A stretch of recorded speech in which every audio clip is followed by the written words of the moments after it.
There is a dictum in law that be you ever so high, the law is above you. It means that it doesn't matter who you are, how powerful you are, how influential you are. The law is the same for everyone, irrespective of wealth, status, power, or position.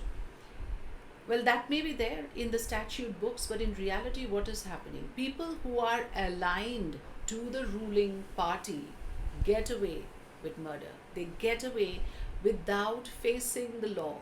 And that has been happening over and over again. Those leaders who have switched over from one party to join the ruling party do not have the agencies pursuing them anymore.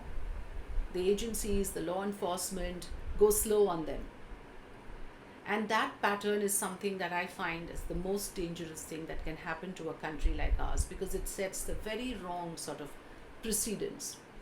It is as unfair as it gets.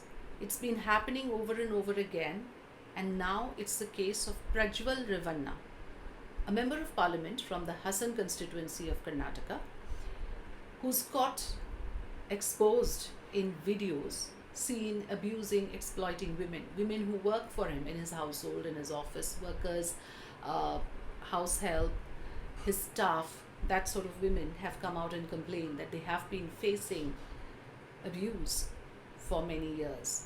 It's one of those things that is hushed up. It's like a closely guarded secret.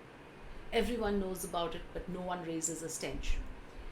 And the perpetrator is emboldened. He perhaps thinks that, he runs a fiefdom out there, so there is no one who would dare to expose him. But I always believe that lies and deception can never be buried for too long. Truth has a way of emerging, sometimes in the most inopportune moment. Though in this case, the man was powerful enough to ensure that it did not come out in the inopportune moment. It only came out very conveniently after voting in Hassan was over. He's the NDA candidate from Hassan constituency. Even in this 2024 elections, the Prime Minister campaigned for him, vouchsafed for him. Somebody who has a track record apparently of this sort of indiscretions. It's not unknown to those who belong to that world. So that's how the powerful and the influential operate, because they can see that nothing happens to the leaders who are aligned with the powerful. The man has fled the country. It will now take a long drawn process, an extradition process, to get him back, to get him to face the law. Of course, the accused has said that the videos are doctored, and the FIR records extremely shocking, appalling episodes of how he groped women who worked for him, how he touched them inappropriately, how he tried to disrobe them, how he used an excuse of offering them fruits, took them to one corner of the room of the house while his wife was away, and probably threatened them with the videos that he recorded himself, the ones which are now circulating. And what are we to do about this now? Will the Election Commission invalidate his candidature?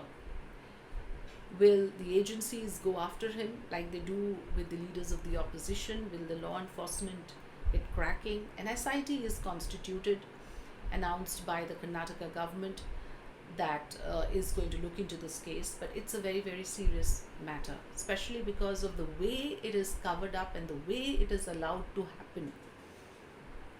He's the grandson of a former Prime Minister, H.D. Devagowda. Now, the statements of the party that he belongs to has been changing. Initially, it was about punish the guilty. If there is wrongdoing, he will not be spared. Now, the tone has changed to a slightly more defensive one, where I heard H.D. Kumaraswamy, his uncle, who was a former Chief Minister of Karnataka, say that it's a conspiracy by their political rivals who want to break the JDS-BJP alliance. So now the JDS is on the back foot. And that's what happens. They do not want this to affect the party prospects. So they have no option but to come out in defense of this man.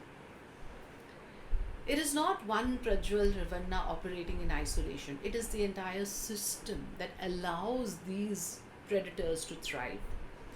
There are predators on the prowl in politics all over the place. This is not an isolated incident.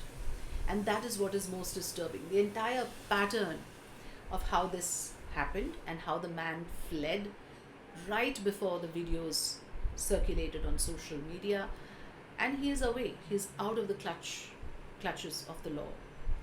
And like I started by saying, be you ever so high, the law is above you, does not apply. That perhaps is one of the biggest tragedies of this democracy today. I urge you to see the full video that I have recorded with Mohan Kumaramangalam, spokesperson of the Congress Party, and Shaina NC, spokesperson of the BJP, and also Flavia Agnes, women's rights activist. I had a nice conversation, elaborate conversation with them about this issue, where we covered all the aspects about where things go wrong, how things go wrong, who is responsible, how can systems be corrected. Do watch that video. It's on the Free Press Journal's YouTube channel, on my show called Viewpoint, which airs every evening at 7 p.m. on FPJ platforms of Facebook, Twitter, and YouTube. Thanks for watching Offbeat with Afrida.